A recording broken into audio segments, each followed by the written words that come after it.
Kak Ita, nak tanya. Jawab yang salah saja. Kak Ita kerja sebagai apa? Jaga parking.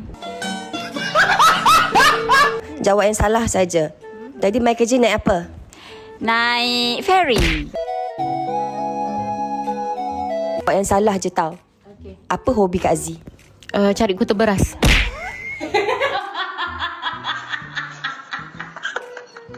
Jawab yang salah je. Tadi gosok gigi pakai apa? Pakai minyak petrol subsidi. Okay, Hasna. You pakai telefon line apa? Tak ada, pakai niat je. Jawab yang salah sahaja. Kak Ina ada anak berapa? 1,000? Cik Gary. Isi minyak kereta pakai apa? Pakai jam tangan saya.